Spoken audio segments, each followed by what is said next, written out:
Arriving at the lake at 9 AM, we took the chance to have a couple of laps of the lake. With rain forecast, we quickly got the camp set up and on some likely looking spots where I'd had this lovely 31-pound mirror last trip.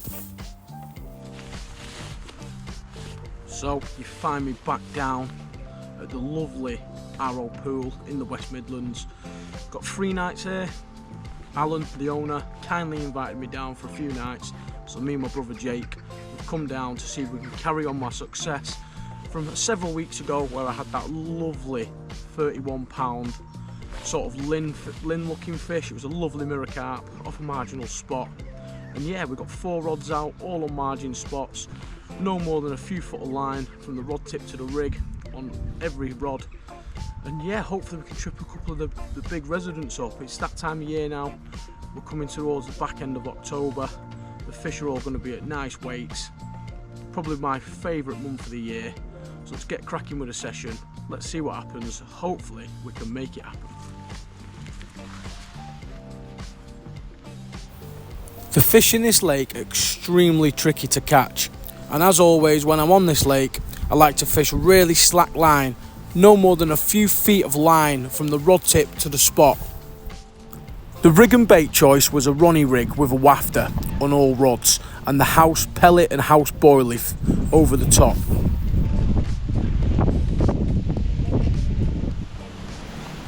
This particular spot in the corner of the lake had done me some really nice fish in previous sessions. But this spot was my favourite of them all. Loads of Norfolk reed branches that had fallen over and the duckweed had collected on it, creating its own hole. It was absolutely perfect for a bite. Well, good morning. It's around 6:30 in the morning now. I got up around 4:30 this morning, still pitch black. And yeah, quiet through the night. A few liners on the rod, what done the 31-pounder several weeks back. We're fishing that same spot again. In the duckweed, had a few liners in that in the night, and I know the fish must have been really close because we've only got around 3 or 4 foot of line off the rod tip to the spot, so there was definitely fish on the spot grubbing around on the bit of loose feed. A couple of handfuls that I put over the rig yesterday afternoon. I'm going to get the kettle on very shortly. I'm going to have a little walk around now the lights come up, check the spots and see if we can identify any feeding or fizzing over the areas. And yeah, we'll see what the morning brings. It's looking good for it. Got a bit of drizzle coming down. It is due to go off pretty shortly. So yeah, let's see what happens. So we're into the second morning now. I'm just going to give you a little walk round of the 4 marginal spots. It's about 7:30 in the morning, so we've got a few hours of bite time. Absolutely prime time now to get a bite this morning. Been a bit of a frost in the night, bit of ice. So this is the first spot here. Slack line just over the back of these reeds on a bit of duckweed, real slack line. That's the first spot of 4. Then walk back round this way. It's a beautiful morning. The mist has just burnt off. That sun's got up a little bit. Absolutely ideal for a bite now. We'll just come across the bridge to the second spot. Again, slack line. Just tucked in off the end of the rod tip. That's number 2.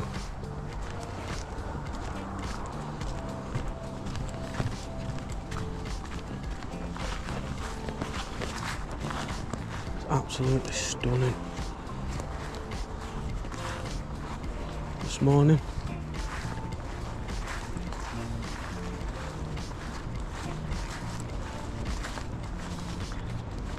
Third spot just down here. Now this is a spot where I had a lovely mid-20 mirror last time when I was here. It's just in a little hole what's been created by this Norfolk reed falling over, and the duckweed sort of congregated on that. It's in there. And the last spot is down in the corner. Now this rod produced me a lovely £31 mirror last time. Real intense battle, if I remember rightly. It's just down here. Fantastic place. This is the furthest rod away. It only doesn't take long to get to the rod if it goes. 10-15 seconds.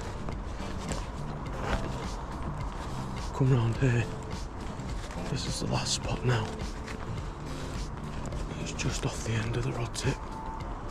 Just in here. Got all these margins. It's absolutely stunning. So let's see what happens this morning. Let's look at the lake. Just look how carpy this end of the lake looks this morning. We've had all the duckweed that's floated into this end of the lake in the night. And we've got two marginal spots here, two rods in this corner. So one under this tree and then one in the duckweed at the far side. It just looks absolutely bob on for a bite this morning. The other two rods are down this side, on the other side of the bridge. It just looks mega for it. Hopefully a bite comes into fruition in the next couple of hours. This is prime time now for a bite. That light's lifting. And yeah, come on. 3 top tips for keeping yourself warm and being prepared for the colder months. We're seeing it more and more often. People losing their lives on the bank to carbon monoxide poisoning, trying to keep themselves warm. There's a few things you can do and a few things you can utilise in order to keep yourself warm in the colder months, autumn and winter. What I like to do is, if you are like me and you drink a lot of cups of tea and a lot of cups of coffee on the bank, then you can utilise the heat from the kettle. So after you've made your cup of tea, leave it for a couple of minutes, and then you can use your kettle and get a good 15 or 20 minutes warmth on your hands, or pull it into your chest and you can make all your core warm. And that is a little tip to keep yourself warm in them long, cold nights.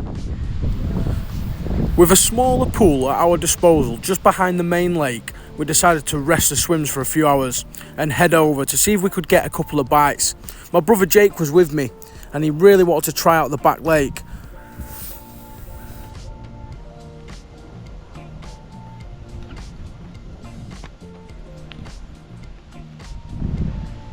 It didn't take long to get our first bite, but this bite, it didn't seem like a carp.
The size of that battle royale it was.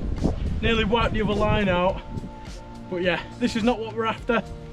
It was a lovely battle. I'm going to slip back now, get the rod back out and try and get some carp.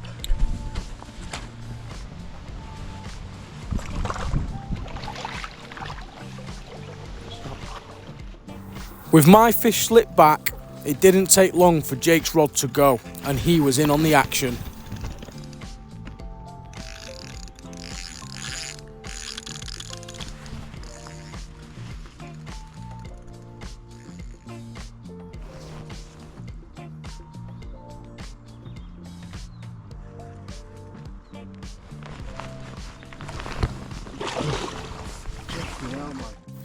With my brother's first ever sturgeon under his belt, he was absolutely buzzing. The thrill of the fight was absolutely immense. Returning to the main pool, we got the rods set for the final evening. All the traps set perfect, hoping we could get one of the main lake's gems. It was a case of repeating the process of the previous evening and dropping them all back onto their marginal spots. As the sun rose over the main pool and only 5 hours of the session remaining, it looked absolutely perfect for a bite. The conditions was absolutely spot on, and we were just hoping we'd be rewarded for our efforts with a nice one to finish the session.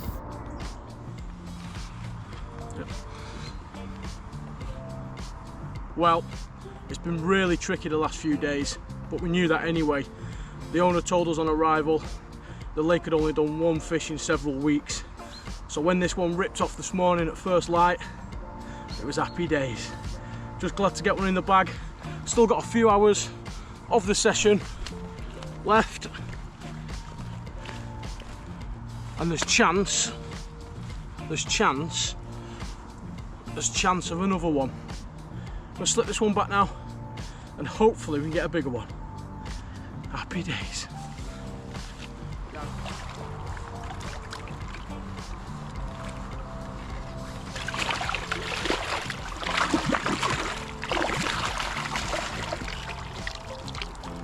Happy days. Well, we've just slipped that one back this morning now. We've still got around 3 hours of the session left. It's been a real tricky few days. That bite this morning has really upped my spirits for the last few hours, and I actually think there's chance of another bite this morning. The weather conditions are absolutely perfect, and yeah, it just looks bob on for it. So let's see what happens in the last couple of hours. Hopefully we can add to that fish and turn this session into a success. Oh, just had a one ripper again. Second bite of the morning.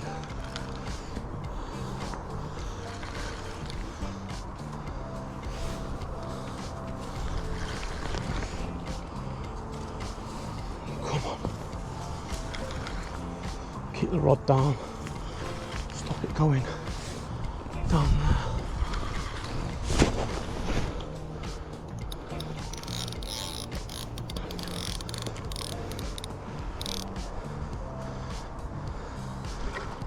Little common.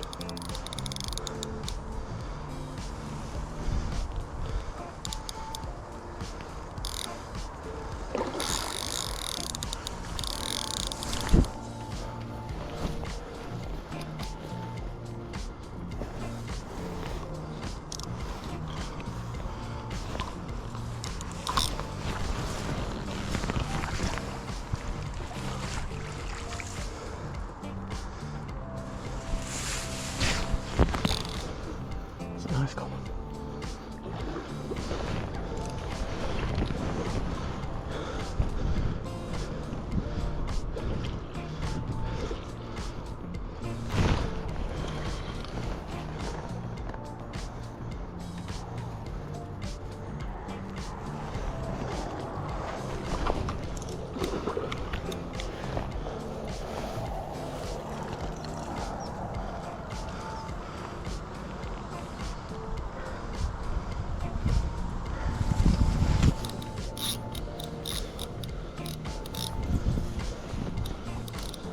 Got on that, mate. Net it. Off the marginal spot again.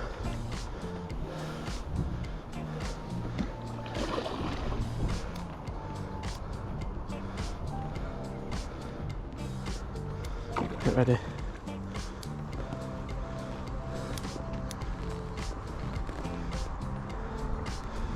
Get ready.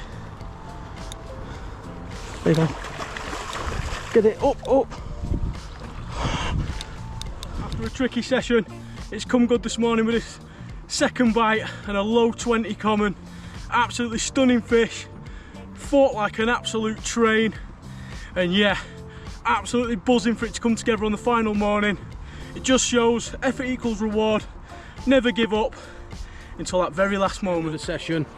It just shows you, if you are struggling, don't get too despondent, because it can still happen. I made a couple of changes yesterday before we put the rods back out for the night, for the final night, and the 2 rods that I made spot changes on are the 2 rods that went this morning.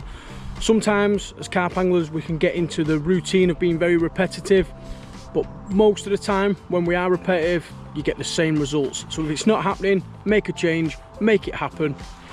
We've come to the end of this session. If you've not subscribed yet, please do. I'll see you in the next one.